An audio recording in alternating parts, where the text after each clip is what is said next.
जिसके घर पे मीटर की रीडिंग 600 से कम है उसको बिजली का बिल 0 आएगा। मेरा बिजली ਦਾ ਬਿੱਲ ਪਹਿਲਾਂ 1 ਸਾਲ ਪਹਿਲਾਂ ਆਵਾ ਤਾਂ ਤੇ ਹੁਣ ਵੀ 1 ਸਾਲ ਹੋ ਗਿਆ ਵੀ ਵਾ ਆਂਦਾ ਨਹੀਂ ਹੈਗਾ ਜਦ ਆਹ ਭਗਵੰਤ ਮਾਨ ਦੀ ਸਰਕਾਰ ਬਣੀ ਆ ਜੀ। ਮੁੰਡਾ ਸਾਨੂੰ ਛੋਟਾ ਕਹਿੰਦਾ ਪਿਛਲੀ ਵਾਰੀ ਬਿੱਲ ਕਿੰਨਾ ਆਇਆ था माँ 3500 रुपया कहना ऐसी 0 आया माँ फिर ऐसा मुख्यमंत्री पूरे इंडिया में बनना चाहिए।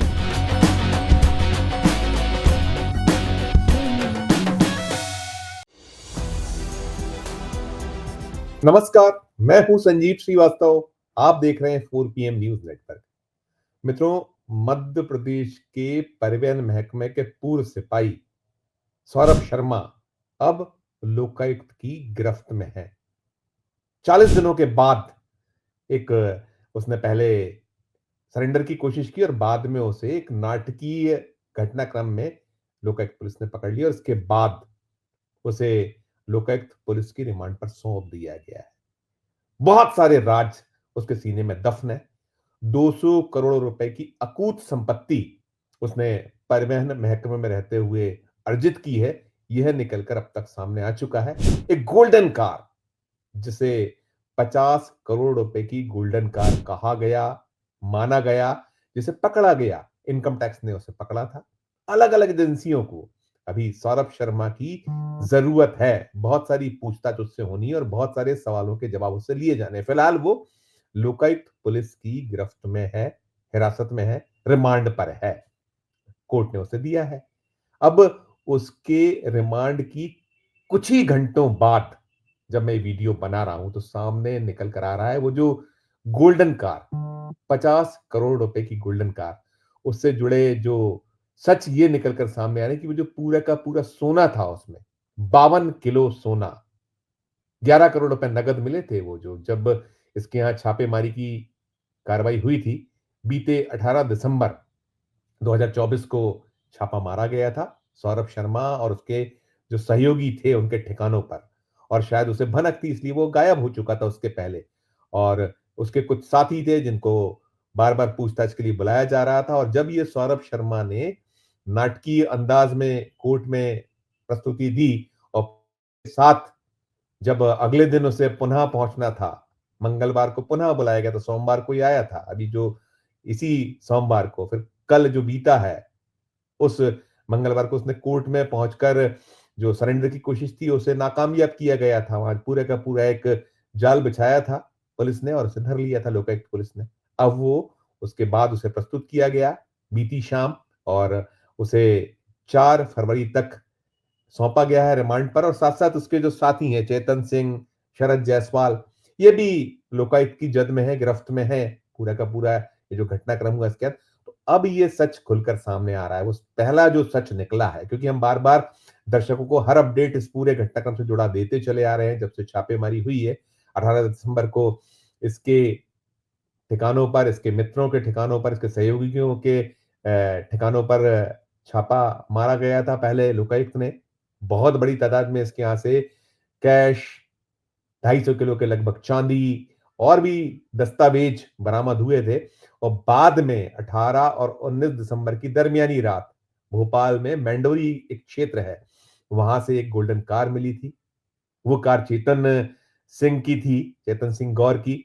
उस कार में से ये सारा सोना वगैरह बरामद हुआ था, 52 किलो सोना, 11 करोड़ रुपए नगद, कुल 50 करोड़ की कार। अब जब ये जद में है, गिरफ्त में है, ये सारे के सारे किरदार जो मध्य प्रदेश की परिवहन चौकियां, मध्य प्रदेश के नाकों पर कहीं ना कहीं ये जो उगाही का क्रम है, मुख्य सूत्रधार तो काली कमाई का ये जो सौरभ शर्मा ये है, लेकिन इसके बाद इसने जो संपत्ति अर्जित की, इसके साथ ही रहे और धड़कनें बड़ी हुई हैं।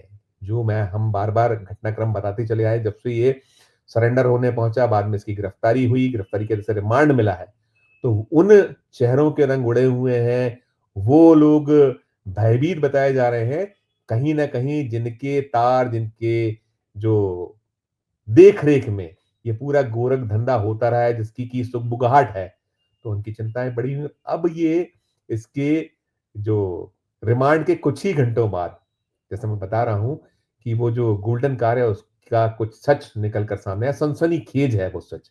अब देखिए, ये भी दिलचस्प है कि 40 दिनों से ये जो सोने की जब्ती थी या जो कैश था, ये जब्त किया हुआ इनकम टैक्स के पास था। इनकम टैक्स ने इसको एक सर्वे के तहत और एक धरपकड़ के तहत पूरा का पूरा बरामद किया था। हमने सारा का सारा दृश्य, सारा का सारा घटनाक्रम आपके समक्ष रखा था, दर्शकों के समक्ष रखा था हमने।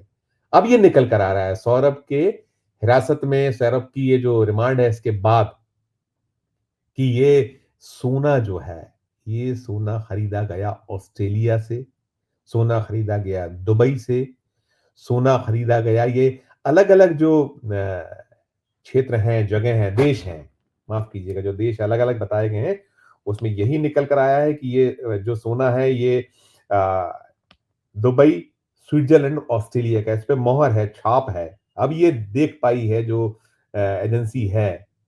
और अब इसके बाद डीआरआई, जो डायरेक्टर ऑफ रेवेन्यू इंटेलिजेंस है, इसका भी इसमें प्रवेश हो गया। इसके पहले हमने बताया था कि पूरा का पूरा जो अब तक की धरपकड़ रही है, अब तक का जो पूरा का पूरा घटनाक्रम रहा है, उसमें अलग-अलग एजेंसियां हैं। ईडी भी है, क्योंकि इसमें हवाला की भी कहीं एक प्रमाण मिले हैं हवाला से जुड़े। फिर उसके बाद इनकम टैक्स ने ये जो टैक्स चोरी का मामला पकड़ा ही पकड़ा है। फिर लोकायुक्त ने आय से अधिक संपत्ति, तो तमाम अब ये फंसे हुए हैं सारे के सारे किरदार जो हैं। मुख्य किरदार वो सिपाही जिसने 7 बरस परिवहन महकमे में नौकरी की थी, सिर्फ 7 बरस, और 7 बरस में इसने अरबों की संपत्ति अर्जित की। जो लोकायुक्त पुलिस ने दिया है वो आंकड़ा वो 100 करोड़ के लगभग का है, जिसका बाजार मूल्य 200, 300 और 500 करोड़ तक होने की संभावनाएं व्यक्त की गई हैं, क्योंकि अलग-अलग है इसके आकलन और इसकी तमाम जो निकल कर आया है अलग-अलग, उसमें जा रहा है कि 200 करोड़ से 500 करोड़ तक की संपत्ति ये हो सकती हैं, है इसका बाजार मूल्य। तो वो एक अलग है, लेकिन अब ये जो गिरफ्त में है, चाहे वो सौरभ शर्मा हो, चाहे चेतन सिंह गौर हो, शरद जायसवाल हो, जो रिमांड पर हैं ये लोग, तो इनसे भय यही है कि ये ऐसे राज ना उगल दें जिससे कि जो बड़े चेहरे हैं वो बेनकाब हो जाएं। 4 फरवरी तक की रिमांड इन्हें मिली हुई है। तीनों जो है लोकायुक्त के उसमें हैं, रिमांड पर हैं, और इनसे पूछताछ का क्रम चल रहा है। कोर्ट ने जरूर ये कहा है कि जो ऐसा कुछ ना उसको जो 3rd डिग्री की है वो नहीं होना चाहिए, वीडियोग्राफी का कहीं निर्देश है कोर्ट का, तमाम है। तो अब इससे पूछताछ और तमाम चल रहा है, और ये बड़ा चर्चित मामला है। ये देश भर में चर्चाओं का केंद्र बिंदु बना हुआ है।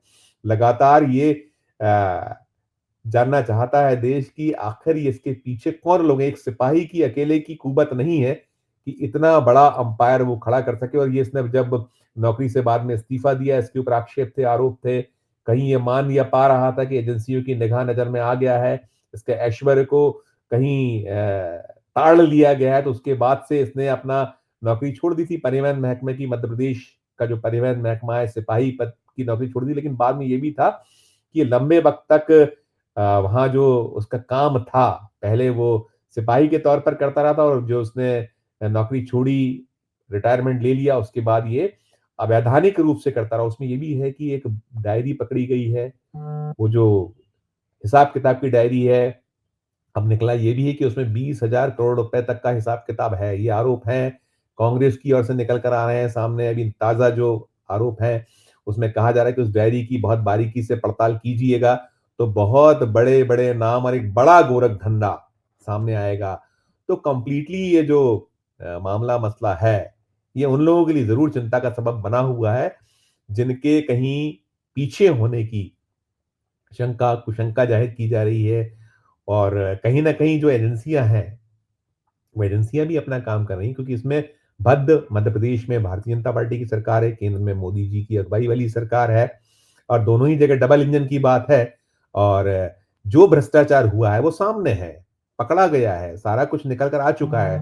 तो निश्चित तौर पर अब सरकारों पर जो कहीं छींटे पड़ रहे हैं। मध्य प्रदेश के मुख्यमंत्री जो है मोहन यादव, वो जापान की यात्रा पर गए हुए हैं, लेकिन मामला मसला पल पल की जो जानकारी है, सूचना है, उन तक पहुंच रही है।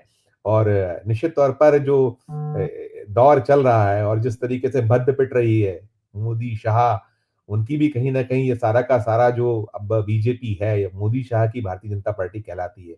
और उस दौर में जिस तरीके की चीजें निकलती हैं तो उन पर भी छींटे पड़ रहे हैं, उन पर आरोप लग रहे हैं। तो माना ये जा रहा है कि अब कोई कोताही होगी, इसकी संभावनाएं कम है।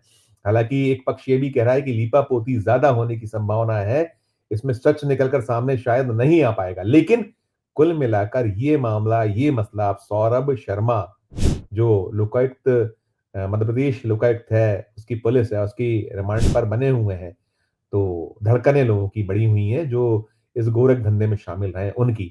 तो क्या वास्तव में सच निकलकर सामने आएगा या लीपापोती हो जाएगी? बहुत सारे सवाल हैं। और कहीं ये भी है कि इसे हो सकता है कि कोशिश की जाए कि सरकारी गवाह बनाकर कुछ कोशिश की जाए। अभी तो ईडी को पूछताछ करना है, अभी इनकम टैक्स को इससे पूछताछ करना है, और ये DRI, director of revenue intelligence भी जुड़ गया है कि ये सोना जैसा निकला है कि ऑस्ट्रेलिया, स्विट्जरलैंड और दुबई का है, तो वो भी सामने आ गया है। तो बहुत मामला उलझते भी जा रहा है और सवाल हैं बहुत सारे, वो अभी अनुत्तरित हैं, बने हुए हैं। तो इसमें ऑफिशियली क्या कुछ सामने आता है वो बहुत गंभीर होगा, रोचक होगा। क्या कुछ ये एजेंसियां करके दिखाती हैं वो देखने वाली बात होगी। अभी जो हमें ताजा अपडेट मिला है अभी कुछ देर पहले कि ये निकल कर आ गया है कि वो सोना जो है वो इन देशों का है।